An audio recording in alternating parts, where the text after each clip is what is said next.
오늘은 베드로전서 7번째 시간으로 하나님의 백성의 아름다운 일이라는 제목으로 함께 은혜를 나누고자 합니다. 하나님의 백성의 아름다운 일. 오늘 본문은 베드로전서 2장 9절로 12절에 있는 말씀입니다.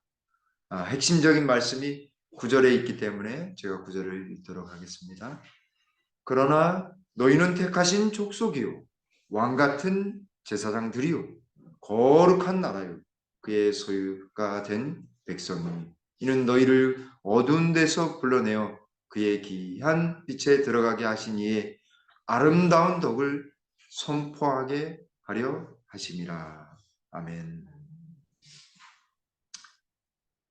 베드로전서 2장 9절은 사실은 굉장히 유명한 성경절 중에 하나입니다. 우리 교과 공부도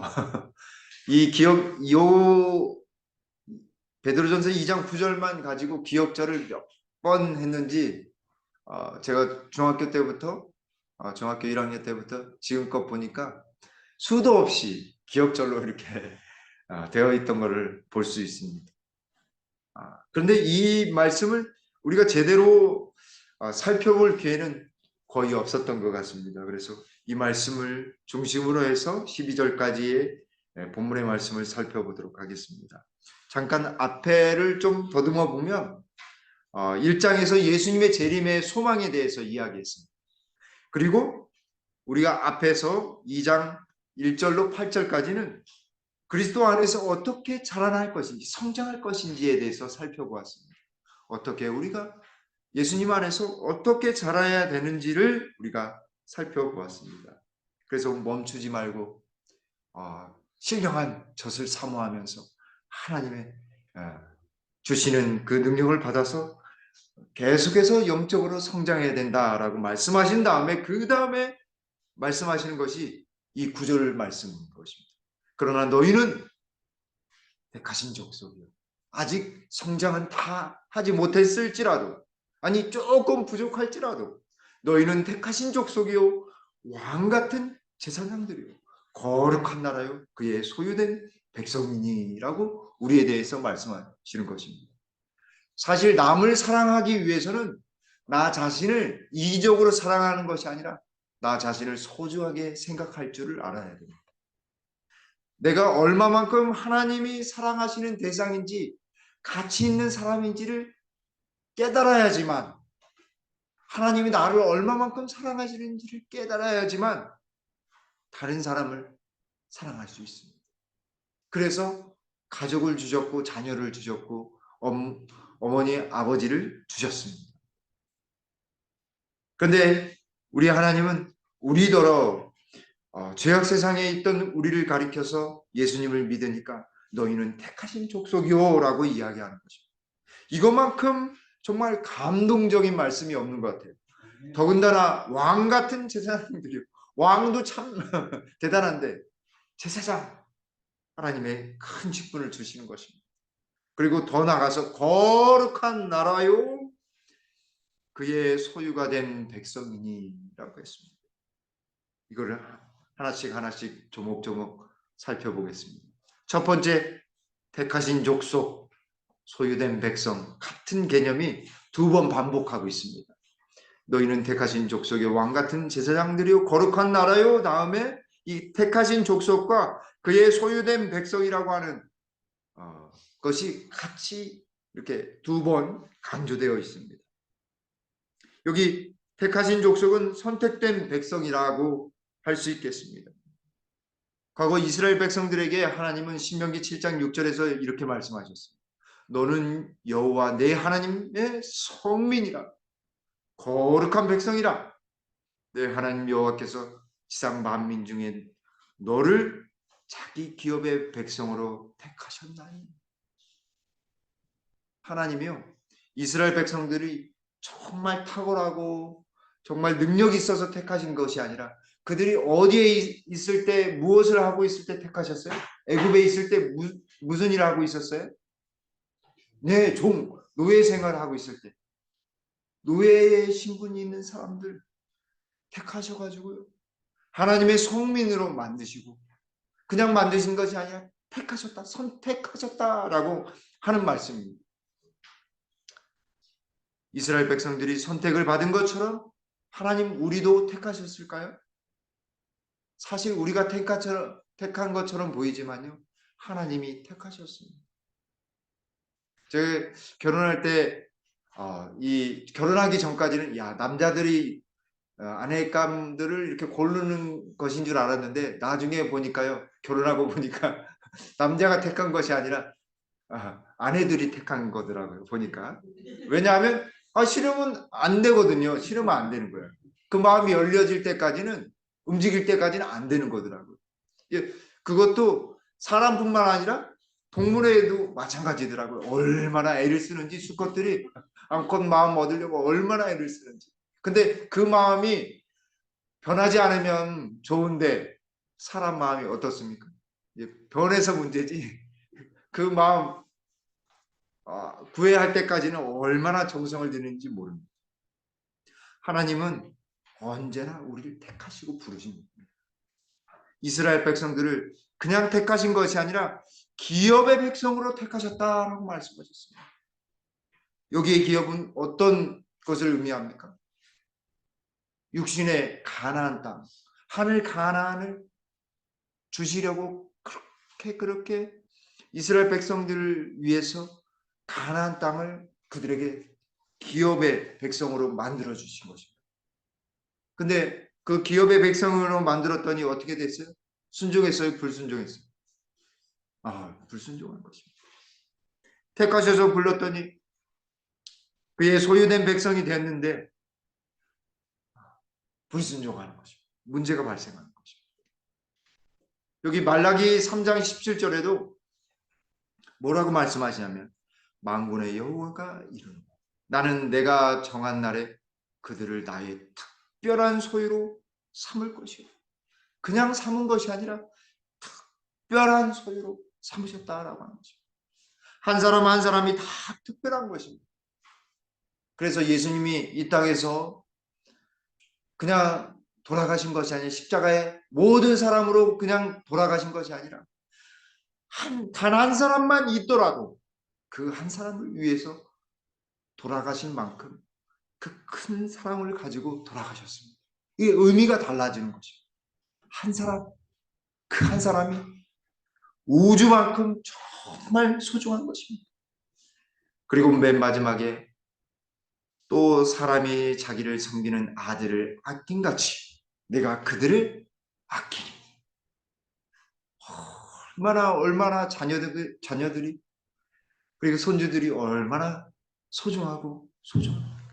여기 그 아끼는 마음, 너희들 배우라고 자녀들 주고 가족 줬는데 그것보다도 더 아끼고 사랑하는 것이 너 자신이란다, 너란다 라고 이야기하시는 거죠. 여기 사도행전 20장 28절 보니까요, 여러분은 자기를 위하여 또는 온 양떼를 위하여 삼가라. 성령이 그들 가운데 여러분을 감독자로 삼고 하나님이 자기 피로 사신 교회를 보살피게 하셨느니라. 하나님이 우리를 그냥 살피신 것이 아니라 자신의 피로 사신 교회를 보살피신다라고 하는 것입니다. 우리를 사랑하시는데 왜 사랑하시는가? 자기의 목숨까지도 던질 만큼 사랑하셔요. 왜 사랑하실까요? 왜 사랑하실까요? 하나님은 사랑이시기 때문에. 사랑에는 이유가 없습니다. 그거 하나, 생명을 주고 받은 관계를 통해서만 그 사랑을 입증할 수 있어요. 왜 자녀를 사랑하냐면 내가 생명을 부여했기 때문에 그렇습니다. 왜 손주가 그렇게 기우냐? 내 생명을 부여받았기 때문에 그렇습니다. 하나님도 우리에 대하여 그런 마음으로 사랑하시는 것입니다. 자신의 피로 사신 한 사람 한 사람, 그리고 김포교회를 사랑하시는 것입니다. 성령으로 한 사람 한 사람을 세우신 거죠. 지도자를 세우는 것입니다. 에베소서 1장 14절에는 이는 우리의 기업의 보증이 되사 그 얻으신 것을 속량하시고 그의 영광을 찬송하게 하려 하십니다. 예수님 믿는 사람은요, 하늘 가나안을 얻는, 하늘을 소유한 기업을, 하늘의 기업을 소유한 사람입니다. 무엇을 통해서 보증이 되었어요? 십자가를 통해서 보증이 되었습니다. 그리고 그 핏값으로 속량을 받았습니다. 속죄함을 받은 것입니다. 그러니 우리가 누구에게 영광을 돌려야 하겠어요? 하나님께 영광을 돌려야 하는 것입니다. 근데 다른 교회는 교주를, 어떤 사람을 어떤 곳에 가야지만 영광을 돌릴 수 있다라고 자꾸 이상한 말을 합니다. 잘못된 것입니다. 하나님께만 영광을 돌려야 하는 것입니다.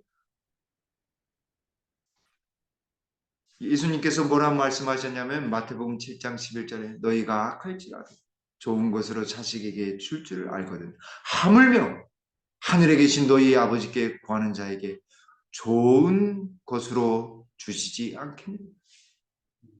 우리가 부족하고 죄되지만 자녀들에게는 좋은 것으로만 채워주고 싶은 마음이 다 있습니다. 그 마음이 바로 하나님의 마음이다라고 하는 것입니다. 근데 이 말씀을, 같은 병행절을 누가복음에서 찾으면 이 좋은 것을 뭘로 표현했냐면 성령을 주시지 않겠냐라고 말씀하죠. 성령. 가장 좋은 것이 무엇일까요? 성령입니다. 성령. 그래서 자녀들을 위해, 손주들을 위해 기도해 주십시오. 더 많이 기도해 주십시오. 성령이 부어지도록, 성령의 능력이 부어지도록 기도해야 하겠습니다. 이사야 43장에서도 이렇게 말씀하셨습니다. 야곱아 너를 창조하신 여호와께서 지금 말씀하시느니라. 이스라엘아 너를 지으신 이가 말씀하시느니라. 너는 두려워하지 말라. 내가 너를 구속하였고 내가 너를 지명하여 불렀나니 너는 내 것이라. 사실 우리가 살아가지만 우리의 삶의 주인은 누구세요? 하나님이십니다. 하나님이십니다. 우리의 삶의 주인은 하나님이십니다. 언제나 하나님이십니다. 왜냐하면 우리를 십자가의 피로 사셨기 때문에 그렇습니다. 그러나 그 삶을 누가 이렇게, 하나님이 이끌어 주시지만 누가 이렇게 누리도록 하셨냐면, 그 모든 축복들은 누가 누리게 하셨냐면 우리가 누리도록 하셨습니다. 복음서가에 내가 주인 삶은 모든 건 내려놓고 하나님께 다 내려놓고 주님의 뜻을 받드는 삶, 그것이 하나님을 주인으로 여기는 삶이라고 복음서가에 나옵니다. 근데 여기 그냥 부른 게 아니라 지명하여 불렀다고 했습니다. 지명. 제 이름 장석원 부르는 것입니다. 저의 이름을 부르는 것입니다. 야곱아라고 하시는 것처럼 우리를 그렇게 부르시는 것입니다. 다시 한번 보겠습니다. 9절의 말씀. 너희는 택하신 족속이요. 얼마나 의미가 달라집니까? 그죠? 자, 두 번째는 왕 같은 제사장들이요 거룩한 나라요 라고 말씀하셨습니다.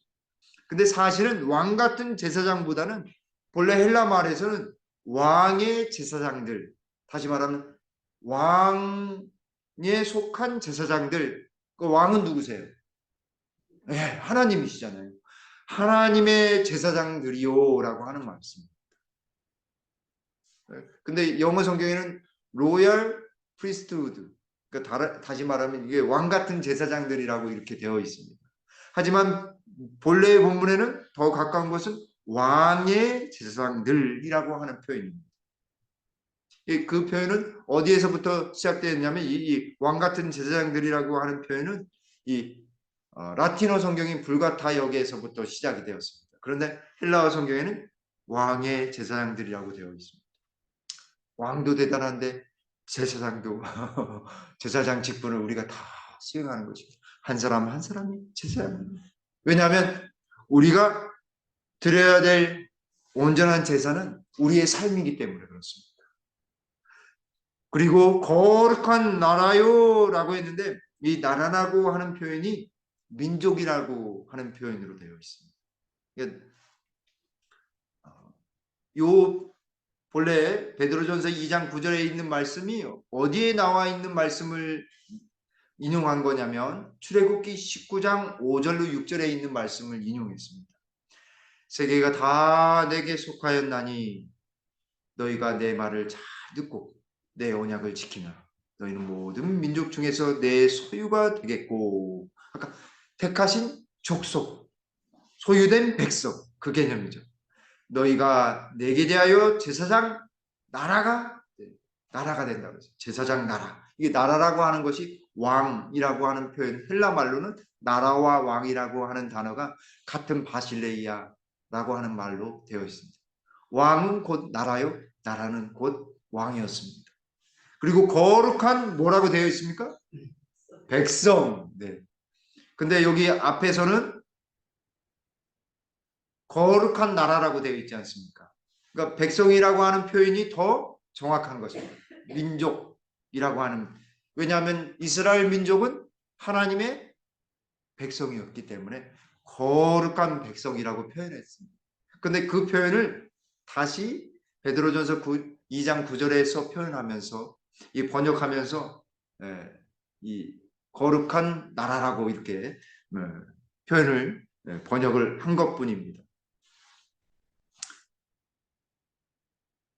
왜 우리가 거룩한 제사장이 되냐면 여기 로마서 12장 1절에 그러므로 형제들아 내가 하나님의 모든 자비하심으로 너희를 권하노니 너희 몸을 하나님이 기뻐하시는 거룩한 산제사로 드리라. 이는 너희의 드릴 영적 예배니. 구약 성경의 말씀대로 한다면 우리를 희생해서 하나님께 바치라는 그런 말씀이 아니라 여기 몸이라고 했을 때 몸은 살아있는 사람을 말하는 것입니다. 살아있는 사람. 살아있는 사람이 살아가는 것. 그게 뭐냐면 생활입니다. 삶입니다. 우리의 삶으로 거룩한 산제사를 드리는 것입니다. 한 사람 한 사람이 하나님의 제사장들입니다. 이것이 바로 영적 예배라고 사도 바울은 로마서 12장 1절에서 말씀하고 있는 것입니다. 그러므로 제사장들은 어떤 일을 합니까? 누구를 중보해 주거나 백성들을 하나님께로 인도하는 역할을 합니다.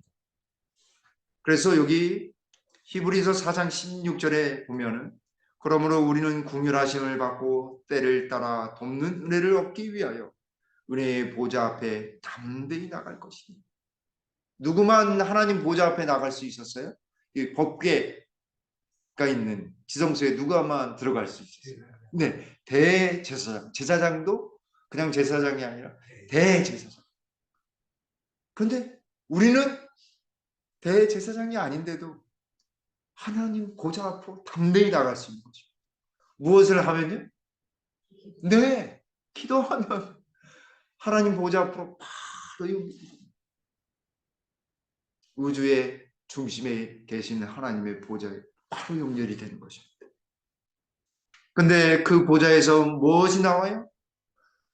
은혜가 흘러넘치는 것입니다. 때를 따라 돕는 은혜가 흘러넘쳐. 우리가 무엇을 하기만 하면, 기도만 하면, 그것이 바로 우리가 제사장 역할을 하는 것입니다. 그리고 남을 그 기도를 통해서, 그리고 다른 사람을 위해서 기도하고 또 하나님을 전할 때 제사장의 역할을 하게 되는 것입니다. 그러므로 우리가 하나님 보좌 앞에 담대히 나가야 하겠습니다. 용기를 가지고 조금 우리가 부족해도 약간은 이렇게 얼굴에 철판을 깔고라도 하나님 앞에 나갑니다. 다 하셔요. 우리의 부족함, 연약함 다 하시기에 담대히 나가야 하는 것입니다. 그분이 우리를 사랑하시고 우리에게 은혜를 부어주실 것입니다. 구약 성경에서는 그 보좌에 나가는 지성소에 들어가는 사람 한 사람만 들어갈 수 있었지만 이제는 모두가 다 그곳에 기도를 통해서 경험할 수 있는 것입니다. 은혜의 보좌에 자비로운 때를 따라 돕는 은혜의 경험이 날마다 넘쳐나는 우리 성도님들 되기를 간절히 바랍니다. 여기 목사와 복음 교육자에게 보내는 증언의 말씀에 누가 하나님 나라의 백성인가? 그분의 뜻을 행하는 모든 사람이다. 그들은 성령 안에서의 의와 평강과 희락을 누리고 있다. 그리스도의 나라의 백성들은 하나님의 아들이며 그분의 거대한 회사의 동력자들이다. 이렇게 말씀하시면서 베드로전서 2장 9절의 말씀을 하고 계신 것입니다. 여러분, 우리는 하나님의 아들들, 하나님의 자녀들인 것입니다. 그분의 뜻을 쫓아가는 성령 안에서의 의와 평강과 희락을 누리는 그런 사람들입니다. 그러니 얼마나 감사할까요? 더군다나 우리를 하나님이여 동력자로 여기십니다. 그분의 일을 하게 하신 동력자로 여깁니다. 그래서 여기 특별한 백성, 거룩한 나라이다. 그들은 세상의 소금이요 세상의 빛이다. 그들은 산돌 왕 같은 제사장들이다. 그들은 예수 그리스도와 협동자들이다. 그들은 어린 양이 어디로 가든지 그대로 따라가는 자들이다. 바로 이러한 사람들이 베드로전서 2장 9절에 나오는 택하신 족속의 왕 같은 제사장들이요 거룩한 나라요 그의 소유된 백성인 것입니다. 이제 그렇게 삼은 백성들이 무엇을 하는지를 우리에게 말씀해 주십니다. 이는 너희를 어두운 데서 불러내어 그의 귀한 빛에 들어가게 하신 이의 아름다운 덕을 선포하게 하려 하십니다. 개혁 성경에는 선전하게 하려 합니다라고 되어 있는데 선포하게 하려 합니다라고 하는 말씀이 더 정확할 것 같습니다. 하나님의 빛을 전하는 것입니다. 그분의 아름다운 덕을 선포하는 것입니다. 여기 먼저 아름다운 덕이라고 했는데 덕이 무엇인가? 덕이 좀 이 한글이 아니라 사실은 이제 한자이기 때문에 본래의 말로는 탁월함, 완전함이라고 하는 뜻을 가지고 있습니다. 아름다운 탁월함을 선포하려 하십니다. 하나님이 어떠한 분이신지를 정말 어느 누구도 비교할 수 없는 그 탁월함, 완전함을 선전하고 선포하는 것이 우리의 일인 것입니다. 더욱이 그 일은 무엇을 통해서 이루어지냐면 귀한 빛, 하나님의 생명의 빛을 통해서 이루어지는 것입니다. 예수님께서 요한복음 8장 12절에 말씀하셨습니다. 예수께서 또 말씀하여 이르시되 나는 세상의 빛이니 나를 따르는 자는 어둠에 다니지 아니하고 생명의 빛을 얻으리라. 그 빛은 생명의 빛이에요. 마치 우리 어린이반에서 씨앗을 저기 작은 화분에다가 지난주에 이게 담았는데 제가 이게 옮기면서 살짝 보니까요. 그 속에서 떡잎이 나오려고 움트기 시작하더라고요. 어떤 화분은 햇빛을 받고 난 다음에 물을 주고 하니까 그 햇빛이 들어가자마자 놀라운 생명의 씨앗이 움트기 시작하는 것입니다. 예수님의 빛이 우리에게 임할 때 우리 속에 상하고 힘들고 불안해한 이 어둠이 다시 어둠이 사라지고 생명의 빛이 우리에게 임하는 것입니다. 그래서 날마다 예수님을 만나야 하는 것입니다. 우리 속에 모셔야 하는 것입니다. 그분이 내 안에, 내가 그분 안에 거하는 그런 경험이 필요합니다. 왜냐하면 예수님은 생명의 빛이시기 때문에 그렇습니다. 시편 56편 13절에 주께서 내 생명을 사망에서 건지셨습니다. 주께서 나로 하나님 앞 생명의 빛에 다니게 하시려고 실족하지 아니하게 하지 아니하셨나이까. 생명의 빛, 하나님 앞에 이르는 생명의 빛. 사실 지금 보여지는 세상에 낮에 보여지는 밝은 빛과 지금 보여지는 이 전등의 빛, 그 빛은 온전한 빛이 아닙니다. 언제 진짜 빛을 보게 될 것이냐면 예수님의 재림의 순간에 생명의 빛이 무엇인지를 그때 비로소 깨닫게 될 것입니다.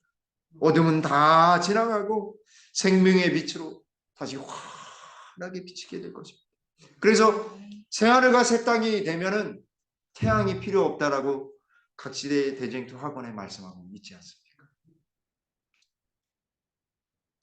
그렇게 생명의 빛으로 살아가는 사람은 어떤 모습으로 살아갈까요?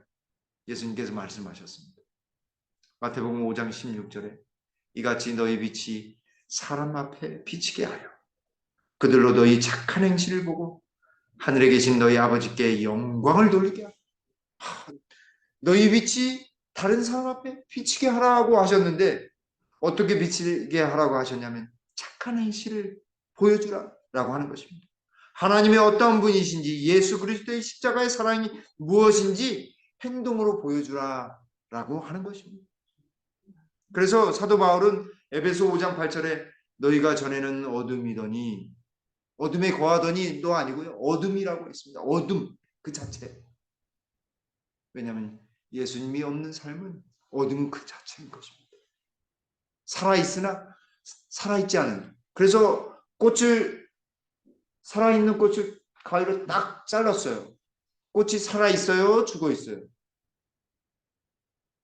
죽었죠. 그런데 당분간은 살아있습니다. 죽은 목숨인 거죠. 기한이 있는 것입니다. 우리의 삶도 마찬가지입니다. 우리가 영원히 살 것처럼 살지만 기한이 있는 것입니다. 그러나 예수님 안에 있는 삶은 부활이라고 하는 놀라운 생명의 빛이 우리에게 있기 때문에 우리는 그 빛 안에서 영혼을 소유할 수 있게 되는 것입니다. 너희가 전에는 어둠이더니 이제는 주 안에서 빛의 자녀들처럼 무엇하라? 행하라. 행하라 말씀하셨어요. 행해야지만 행동으로 옮겨야지만 빛의 자녀인 것입니다. 마음에 있는 그 빛을 행함으로 놀라운 빛 안에 거하게 되는 것입니다. 전등에 전류가 정의가 들어와서 비춰져야지만 행해야지만 빛을 전할 수 있는 것입니다. 저는 이 산상본 18쪽에 있는 말씀을 아주 좋아합니다. 의는 사랑이며 사랑은 하나님의 빛과 생명이다. 하나님의 은혜는 그리스도를 통하여 실현된다. 네. 우리가 예수님 때문에 의로운 사람이 되는데 그 의의 본질은 사랑인 것입니다. 십자가의 은혜로 말미암아 그분의 사랑으로 말미암아 우리가 의롭게 되었기에 의는 사랑인 것입니다. 그런데 그 사랑은 두 가지로 구성되어 있습니다. 하나는 하나님의 빛이요, 하나는 생명입니다. 의로운 사람은 하나님의 빛 안에 거하는 생명의 빛 안에 거하게 되고 영원한 생명을 소유하게 되는 것입니다. 이 하나님의 빛은 하나님의 영광이라고 하는 구약에 나오는 영광이라고 하는 표현 속에 담겨져 있습니다. 왜냐하면 하나님은 외적으로는 영광의 빛으로 나타나시거든요. 그리고 내적으로는 자비롭고 은혜롭고 노하기를 더디하고 인자와 긍휼이 많으신 그 하나님이시기 때문에 그렇습니다. 만일 우리가 기도하는 마음으로 명상의 생애를 살지 않는다면 우리의 빛은 점점 그려질 것인데 우리에게 빛을 주시는 것은 우리가 그 빛을 다른 사람에게 나누어 주게 하기 위함입니다. 우리가 빛을 많이 나눠주면 줄수록 우리의 빛은 점점 더 밝아질 것이다. 사랑을 주면 줄수록 어때요? 사랑은 더 많아지고 충만해지는 것입니다. 그분의 인재의 빛은 그분을 사랑하는 자들에게는 생명이 되지만 불경한 자들에게는 죽음이 된다.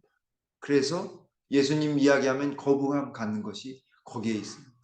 영적으로 깨어있는 자에게는 그 빛이 생명의 빛이지만 하나님을 거부하고 예수님을 거부하는 자에게는 죽음입니다. 죽음입니다. 왜냐하면 구원과 심판은 한 짝이기 때문에 그렇습니다. 그리스도는 빛과 생명과 거룩하며 모든 믿는 사람의 성화이다. 나 거룩하게 살아야지 하면 거룩해질까요? 그렇지 않습니다. 그러면 그럴수록 우리는 더 많은 실수와 죄를 범하게 됩니다. 그러나 그리스도를 내 안에 품으시면 그분이 우리 안에 거하시면 우리도 그분 안에 거하게 되고 그분의 빛과 생명과 거룩함이 우리에게 나타나는 것입니다. 예수님을 온전히 사모하고 의지해야 하는 일, 그것이야말로 진정한 빛 안에 거하는 것이요, 생명을 소유하는 것이요, 거룩함을 얻는 것입니다. 그래서 사도 바울은 항상 우리를 그리스도 안에서 이기게 하신다라고 하면서 그리스도를 아는 냄새를 나타내는 하나님께 감사합니다. 우리는 구원받은 자들에게나 망하는 자들에게나 하나님 앞에서 무엇이라? 그리스도의 향기라. 꽃이 향기로워서 아름다움을 바라는 것입니다. 그리스도인은 그리스도의 향기를 풍겨야 하는 것입니다. 생명으로부터 생명으로 나는 향기, 그 냄새가 나타나야 합니다. 그 날마다 싱그러워야 돼요. 기쁨이 넘쳐야 돼요. 감사가 넘쳐야 돼요. 우리를 통해 성령의 열매 9가지가 펼쳐져 나가야 하는 것입니다. 그래서 그것을 여기 갈라디아서에서는 그리스도로 옷 입는다라고 표현했습니다. 그리스도로 옷 입는다. 그 향기를 그리스도로 옷 입는다.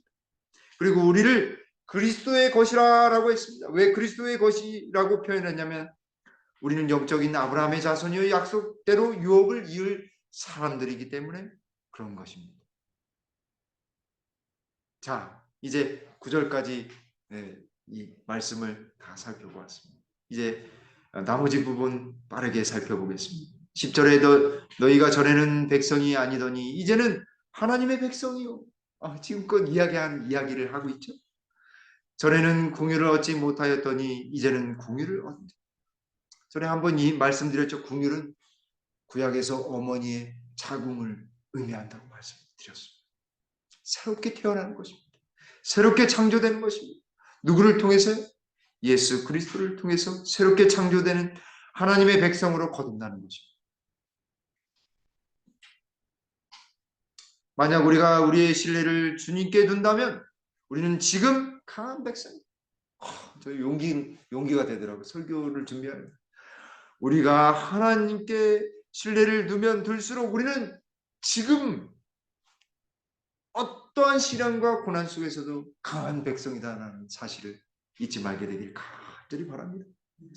우리가 가진 모두 하나님께 감사할 뿐이다라고 말씀합니다. 그렇습니다. 그러므로 우리는 외국인과 나그네와 같은 우리 정처 없는 인생을 살아가지만 영적으로 살아야 할 것을 이야기하고 있습니다. 너무 연약해서 넘어지잖아요. 실망스러워요. 그것이 우리만의 경험이 아니라 사도 바울의 경험이었습니다. 오호라 나는 고고한 사람이다. 이 사망의 몸에서 누가 나를 건져내요.